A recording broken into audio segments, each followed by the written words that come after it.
screenshots of a conversation in a YouTube live chat, and someone said that Muhammad was rubbing his private parts on Aisha, his 9-year-old wife. Do you honor that? Talking to that Moor. And then the Moor continued to say that this Moor is down with 9-year-old wives, and stated that that's what Muhammad is down with. Then he said that Muhammad is Baphomet. That's direct quotes from that person. I'm not going to show you who it is because I don't want to cause any confusion like that person is causing. But let's talk about it. Here is an article. Hold on, let me make sure you can't see stuff in the background. There we go. Here's an article from Pittsburgh, Pennsylvania, March 23rd, 1929, where it says that Noble Drew Ali was married to a 12-year-old. And here it is. It says the names of 3 women were linked in a more than ordinary way with that of the Prophet. Mary Lou, who was 14, Christina, who was 16, and Pearl, who we know, Pearl Drew Ali, somewhere in her 20s. To 2 of these girls, Mary Lou and Pearl, the Prophet was supposed to have been married, but when Mary Lou married to the Moorish leader at the age of 12, admitted that the ceremony had been according to the Quran and that she had not known of the existence of any legal papers. It was construed that the Prophet had put one over on his expectant mother, on this expectant mother, and that, according to the laws of Illinois, he was guilty of statutory rape. Now, hi, baby boy. I don't know What happened to his forehead? I don't know. He probably scratched it. Yeah. He's not even looking. He's distracted by the light. Hi, chubby cheeks. Hi, boy. Anyway, clearly, we know that, and there's more to the article where it says, I'll show you. It says the Prophet's true name is Timothy Drew. And in 1915, he was accompanying a Hindu person in a circus and stuff like that. Christina, who was 16 years old, admitted that she was Noble Drew Ali's secretary.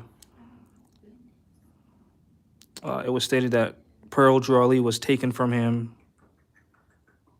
And I am in no way supporting any type of slander towards the Prophet at all. I don't believe it's true. I don't believe it's true that Prophet Muhammad fornicated with a 9-year-old girl.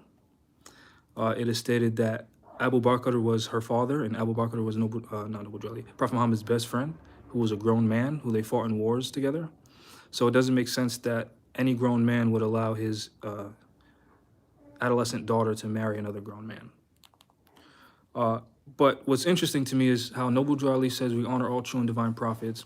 Noble Drew Ali himself spoke highly of Prophet Muhammad, did not call him Baphomet, so where is that more getting it from? He's just making it up. I do know that, like, in those times, it may have been that... And there's no P in Arabic. It may have been that someone of that age was Betrothed, yeah. And then when they become of a certain age... Then they consummate the marriage. Or something in that time, I don't know. It's usually puberty. It's usually around the time of their age. Yeah, the age of maturity, yeah. Yeah, have children. So that's different than... Yeah, being betrothed until you can marry is different. It's different than rape. Yeah, because you're still living at home. It's like an arranged marriage. Right. You still live at home with your parents, but you're talking to this person, getting to know this person as a potential spouse, both men and women. And they're even up to the 1900s, like the age of consent in the U.S. colonies was like 10 or something like that, 10 to 15. I'm not saying that it's okay. And even now today, there's certain southern countries where if you're, I think, 14 years old and your parents consent, you can legally get married. But think about like a lot of our grandparents or a lot of our great Oh yeah, my grandparents had my parents, both of them, in their teens, like 13, 14, 15. Exactly. A lot of great grandparents were married. Yeah, that was the culture and then. Having children at 15, 14. So yeah. When we look at it today, we can't say with today's eyes, oh, what they were doing was. Yeah, but I mean, it's interesting because they won't say that about Noble Drew Ali, where this article was written in 1929. And Hold on, real fast. This article was written in 1929. They're claiming that Prophet Muhammad slept with a 9-year-old 1,400 years ago. No proof of a birth certificate, no proof of anything. They're just saying, oh, this is true, and Muhammad is Baphomet. Come here. Let me show you the message. I'm not gonna show who wrote it on live, but I want you to see it for yourself. So this is the more that sent it to me. That's the more that said it. You can clearly see who said it, and he says it right here. That this alleged Grand Sheikh said Muhammad is Baphomet, and then look, and then he said that. That's all right. We don't have to get into that. No, I already read it on here, but I want you to see it with your own eyes. That he said. He used, explicit language that Muhammad was rubbing his blank on his 9-year-old girlfriend. That's crazy. So why would you say that about a 9-year-old? Yeah. That you're claiming, so you're professing that an evil man did this to a little girl, and then you're saying it like it's okay to say with no proof. You're just saying exactly, right? So Prophet Noble Drew Ali said, we honor all true and divine prophets. He said that Muhammad was the founder of the Mohammedan religion on the Arabian Peninsula, and he is a prophet, and he did reveal the Quran, and that we should honor and respect him. So how is honoring him saying that, one, he's Baphomet, and two, he did this to a 9-year-old girl? When the Quran says that all prophets are clear from any of these foul claims that people are making against them. They even said that during the time of Prophet Muhammad that his wife Aisha was out there sleeping with people. And there's revelation in the Quran about that and how that's true and how she was a pure, chaste woman like that of Mary. You know what I'm saying? So Noble Drew Ali confirms that the Quran is divine, revealed word of God, Allah. Noble Drew Ali tells us that. And in the book, it tells us that Prophet Muhammad was pure and his wives were pure. So why would a Moor then say, oh, he's Baphomet and he's rubbing his private parts on little girls with no proof? But when this article comes out in 1929 about Prophet Noble Drew Ali allegedly, and I know this is not true, being married to a 12-year-old, how come they're not saying anything about that? That's 3 years off from 9. Because the article is saying that Pearl Drew Ali was married when she was 12. At the time of the article, they say she's 20. But when she was married, 12. So why don't you keep the same energy? I'll tell you why. Because they're liars. They're lying. Just like this article is lying about Prophet Noble Drew Ali. How is it that we see in his newspaper that he was invited to, governors' inaugurations and stuff like that, and the nations of the world was recognizing him, and he's in the newspaper, and nobody knew the age of these women? Nobody said anything? But all of a sudden in 1929, now there's articles about it? This was a public figure. He has pictures with Pearl Ali in this room with a bunch of people. So it's not like his marriage was private. But again, it's people with no proof saying these things. It's disgusting. You should definitely steer clear of people that just parrot this information without proof. There is no proof. It's all hearsay. Just like this article is just hearsay. There's no evidence in it. It's just, they're just saying things. Just like they said things about me. Just spreading the hate of the colonizer, basically. All right, why would you believe what your enemy says about your prophet? And then why would you believe what your enemy says about the prophets that your prophet said to honor? And then in the book itself, in the Quran itself, nowhere in the book does it authorize marrying minors or fornicating with them. Nowhere in the book does it allow that. In fact, it tells you to wait until they're of marrying age. That's what the book says. So I wanted to address that. Let me see if there's anything else. Besides the personal things that the person said about me, I don't really care. But about the prophets, I'm going to defend the prophets' honor.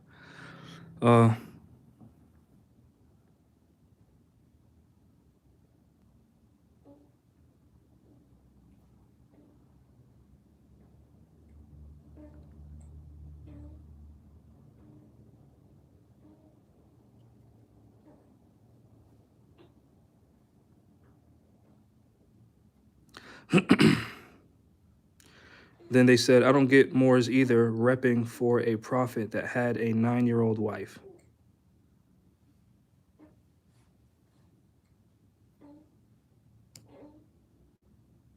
And I think that's it. Why aren't they saying that about Noble Drew Ali? Because if they heard, because this is 1,445 years ago, right? Since he made the Hijrah from Mecca to Medina, that's the start of the Hijri calendar, the same calendar that, listen, Moorish Americans will use that calendar, 1445, right? Which is based off of Prophet Muhammad's migration from the city of Mecca to the city of Medina. So why is that specific Moor saying Muhammad is Baphomet, but they're using the calendar based off of him? That's hypocrisy.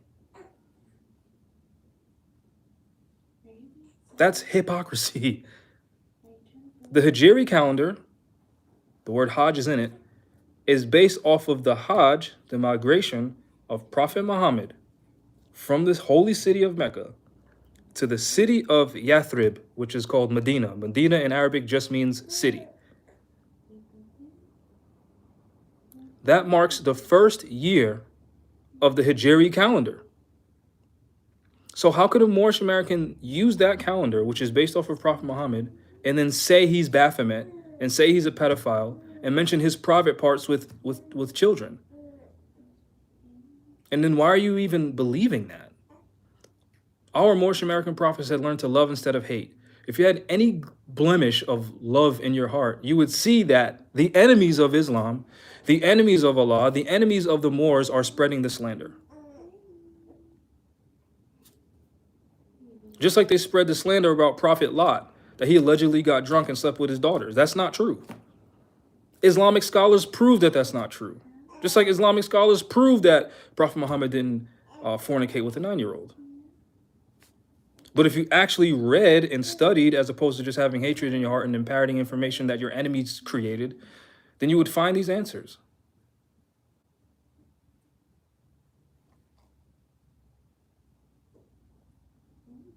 You should listen to people that actually put in the effort to study and learn another language to see what's being said, as opposed to relying on the translations of our open enemy.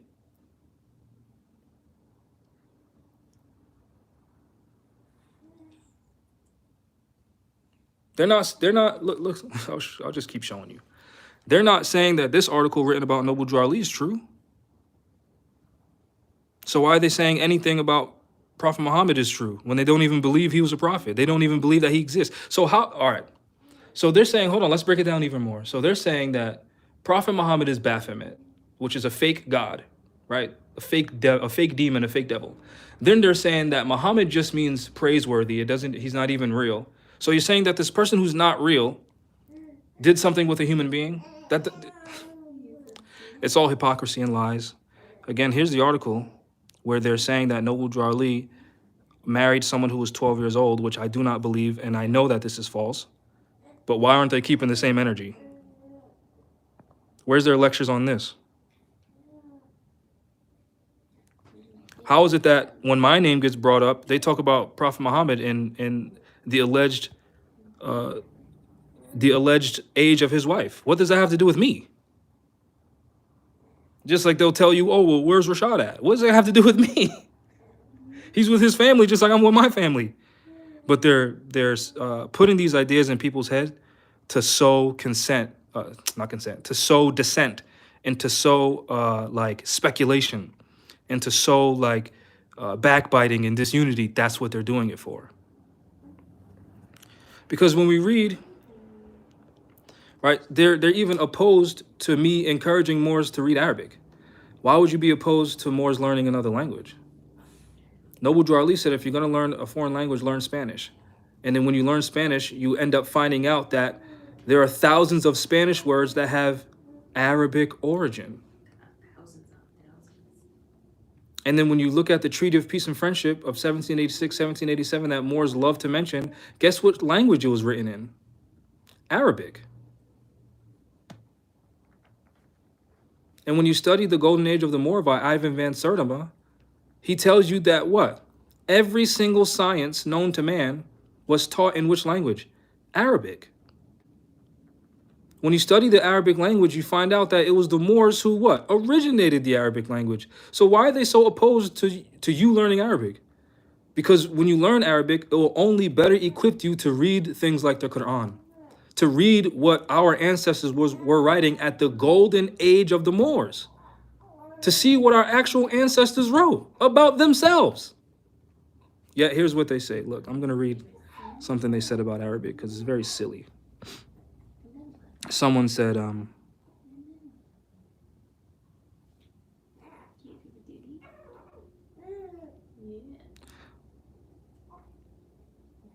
uploaded, they said, someone said, this is a different Moor.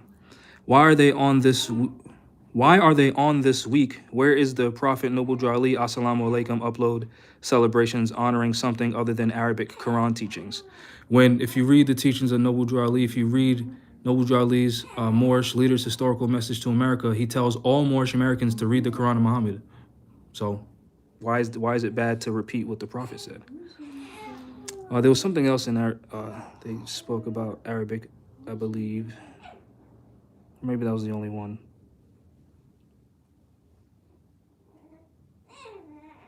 Again, like I said, you're not going to find me joining their lives, watching their posts, screenshotting their stuff. I'm not doing that. People are coming to me and asking me questions. So I'm not doing what they're doing. I'm not participating in the fitna or the dissent and the backbiting and the infighting that they're causing. Someone asked me a question, so I'm clarifying it. And it's unfortunate that there are quote-unquote leaders with titles in the movement that are spreading this information with no actual support. Again, they're not keeping the same energy when people say that Noble Drew Ali, there's newspaper articles. There's not one article, there's not one record from 1,445 years ago where there's proof that Prophet Muhammad or anything written by anyone at that time alleging that Prophet Muhammad did that. Yet here we are, 2020, what year is it, 24? Where we can see a newspaper from 1929 saying that Noble Drew Ali allegedly married a 12-year-old. And I'm refuting both of them. I'm refuting the claim that Prophet Muhammad put his private parts in a little girl, and I'm refuting the claim that Prophet Noble Drew Ali did the same. I'm refuting both of them. Because my Moorish American prophet told me to honor all true and divine prophets, which would mean I wouldn't make those erroneous, ridiculous, disgusting claims about any prophet.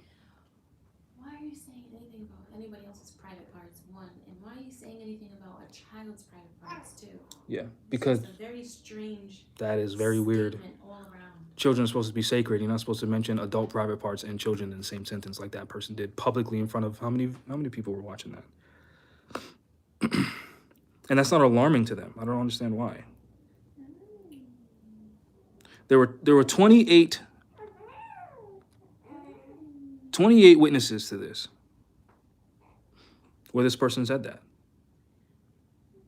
And not one of them said, hey, bro, don't talk about children like that. Those are your leaders, not mine. I don't follow those people. Go to my follows list. You won't see them on there.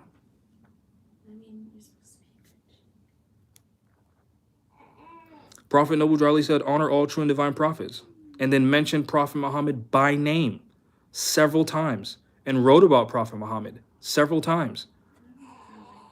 So why would any Moorish American who claims to believe in Prophet Noble Drew Ali honor anything like that?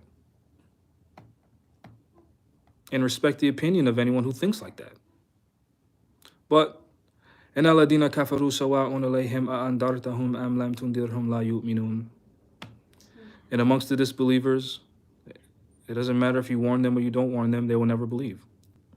Allah says in his revealed word, which is confirmed by Prophet Noble Drew Ali, that Allah does not guide the defiantly disobedient. He even says multiple times that you could even pray for them. You can even pray for their guidance and Allah still won't guide them. Why? Because they are defiantly disobedient, right? Because we can disobey God. We can drink a little bit, smoke a little bit. But if we're trying to stop, that's different. If we're saying, I know God doesn't like this, I'm going to do it anyway, that's defiantly disobedient. If your prophet said to honor all prophets and you disrespect one, you're defiantly being disobedient. If your prophet said, don't backbite, don't slander, don't spread false information, and that's what you do, you're being defiantly disobedient, which is why I try to clarify saying, I know that these articles are not true. I know that there's no proof that Noble Drew Ali did these claims. I'm just showing you that there's an article out there that says this, and they're not keeping that same energy, but they'll say something bad about someone who died 1,400 years ago. Why aren't they keeping the same energy? And then you see where the Quran warns us about these people, that those who make distinction over one prophet and try to separate them from another, they are disbelievers. The Quran makes evident who these people are for you, so that way you can avoid being misled. But if you choose to do so, that's on you. But anyway, let's change the topic now.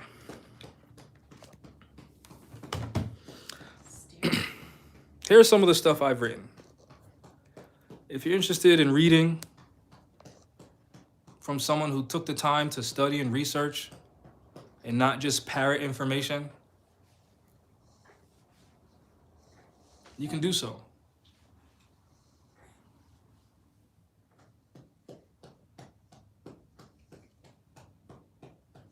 All this is available at riseofthemoors.org. I was gonna leave him with you to take care of that thing. That's fine. It's at 10:30, but I have to get her dressed and myself dressed. It's 9:30 now. Okay. Oh, you want me to come in there? No, I'm about to end it right now.